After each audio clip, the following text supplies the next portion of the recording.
gens qui sont en train de consommer.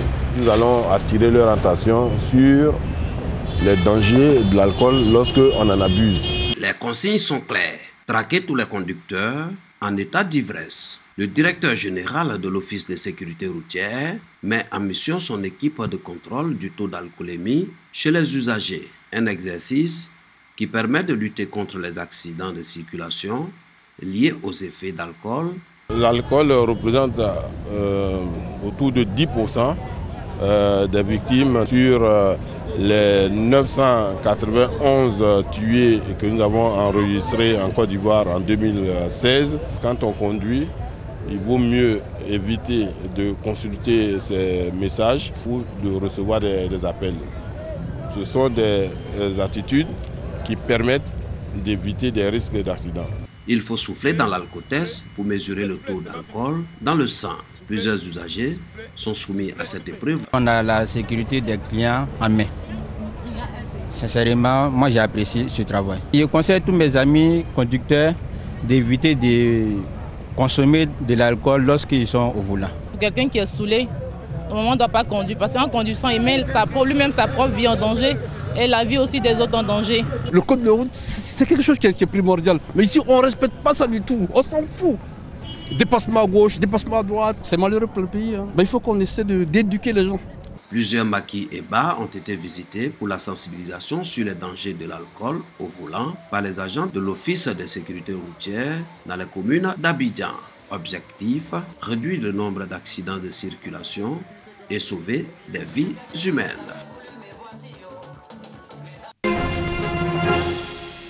Une fumée noire et épaisse dans le ciel de la ville de San Pedro.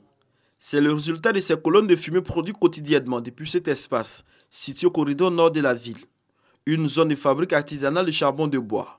La fumée nous gêne, mais on ne sait pas comment faire. Parce qu'il n'y a rien au marché.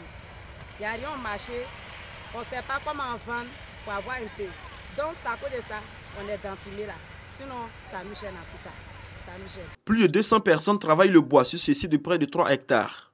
Il y a d'un côté les exploitants de charbon et de l'autre ceux qui travaillent le bois. Ici, aucune mesure de protection contre la fumée ni la poussière. Tout le monde est exposé. Chaque soir que Dieu fait, moi, il boit. Il boit matin, le soir, sans problème. Je suis dedans aussi, ça vaut, bon, je peux dire que ça vaut au moins 10 ans. Je suis dedans. On dit quand tu bois l'air, ça lave tout. Donc nous aussi, Dieu merci, c'est qu'on boit aussi, là, il n'y a pas de problème. Face à la pollution de l'air et de l'environnement, les autorités locales ont pris des dispositions pour déguerpir les occupants, mais rien n'y fit. Deux problèmes majeurs se posent. C'est-à-dire la zone qui a été destinée pour le recasement, cette zone-là est une zone marécageuse qui est sujet à inondation pendant les saisons de pluie. Il y a aussi le problème de purge des droits coutumiers. Les occupants disent vouloir partir et contribuer à l'embellissement de la ville, mais à une condition. On n'a pas refusé. Mais si les autorités nous trouvent un site approprié, on s'en va. En attendant, nous sommes là, nous n'avons pas de site. On ne peut pas aussi arrêter l'activité. Si on arrête, où on va? On ne sait pas où on doit aller. Voilà. On paye les impôts, on travaille, on a des charges. Bon, on est là. Même s'ils ont aménagé demain quand on nous dit de partir, on s'en va. À la zone industrielle en plein cœur de la ville, non loin du stade Auguste-Denise, se trouve un site de fabrication artisanale de charbon de bois. Cette proximité avec les sportifs est gérable, surtout quand on pense connaître le remède contre les maladies liées à la fumée. Souvent, quand il y a les matchs au terrain, au stade, les gens viennent nous voir. Et, aujourd'hui, il y a un match au stade. Essayer de voir au fou. Et on éteint, on fait ça là. Une fois tu arroses un feu là, la fumée ne va pas ailleurs. Ça reste que dans le fou. Tu descends le soir. Je vais prendre moins, c'est qu'on appelle 2 bonnets rouges, mais 3, et puis ça passe. Toi-même, tu cherches ta santé d'abord. Pour les responsables de la santé à San Pedro, tous ceux qui sont en contact permanent avec la fumée sont exposés aux maladies respiratoires. La fumée a un effet néfaste sur les voies aériennes et respiratoires. Ces infections peuvent aller jusqu'à des effets définitifs. Il peut y avoir des infections comme les emphysèmes pulmonaires, des bronchites chroniques. Et ces patients-là peuvent être exposés à certaines infections telles que la tuberculose. Un véritable défi que la ville balnéaire doit relever, celui de l'assainissement de ces espaces de pollution, chose qui contribuerait à l'essor économique et touristique de la ville de San Pedro. Le ring de la Fédération ivoirienne de boxe s'est déporté aux sapeurs-pompiers militaires de l'Indénié le temps des finales néo-professionnelles et professionnelles. Une 8e journée pleine de sensations et de suspense. Dans la catégorie super mi-moyen, chez les néo-pros, Yao Stéphane de l'Alliance Boxing Club de Treichville a eu beaucoup de difficultés face à Fanny Ibrahim d'Espoir d'Abobo au coin rouge. Un combat littéralement dominé par le fils d'Abobo qui a arraché une victoire sans forcer. Toujours chez les néo-pros, Atekoubé a eu raison d'Abobo. Son représentant Tano Kwame au coin rouge a vite maîtrisé les gants face à l'Abobolé Kwasio Mathias. Un seul combat professionnel au menu, Golibo Mathieu de l'Alliance Boxing Club de Treichville au coin rouge était face à Amieniekou Bernard de la Riviera Academy Boxing Club. Un combat très serré qui va se terminer en faveur de Bernardo de la Riviera, plus adroit dans ses gauches-droites. Difficile de ne pas les remarquer. Avec leur couleur vert pomme ou orange, ces nouveaux vélos envahissent progressivement les rues de Paris et commencent à séduire des utilisateurs, les jeunes notamment. Il y en a partout, du coup il n'y a pas besoin de s'arrêter à une borne pour en récupérer un. On va en trouver un dans n'importe quel coin de rue et on a tous les vélos répertoriés sur l'application. Et pareil pour le déposer, on le dépose n'importe où, là, comme là il n'y a pas de borne et je peux le déposer ici.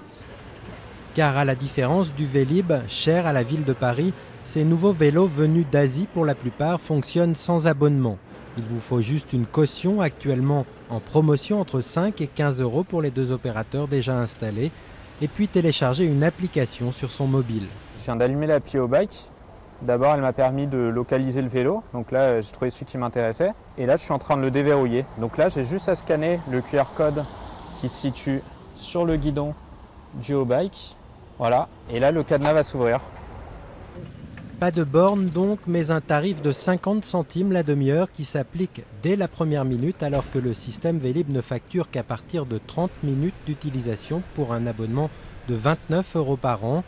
Et surtout les amateurs de bicyclettes le disent, des vélos low cost fabriqués en Chine qui ne permettent pas de trop longues distances. Il y a une seule vitesse, donc des fois c'est vrai qu'on se traîne un peu sur la route pour être cash. Et alors que Vélib, c'est vrai que les vélos étaient plus performants. Installés à Paris depuis mi-octobre, les quelques 2000 vélos verts de Gobi Bike revendiquent plus de 70 000 utilisateurs en un mois. Arrivé dans la foulée, Obike dit avoir déjà déployé plus de 600 vélos. 3 autres opérateurs sont annoncés, ce qui pose clairement la question de leur pérennité. Il y a de la place pour plusieurs opérateurs, c'est le cas des VTC par exemple, c'est un marché très similaire qu'on peut comparer. Il y a plusieurs opérateurs de VTC aujourd'hui, il n'y a peut-être pas la place pour 10, 12 opérateurs de vélos en libre service comme il y a aujourd'hui, comme c'était le cas des VTC. Il y aura probablement une réduction, une concentration. Car cette multiplication des offres profite actuellement des déboires de Vélib, contraints de fabriquer de nouvelles bornes et de nouveaux vélos pour cause de changement d'opérateur.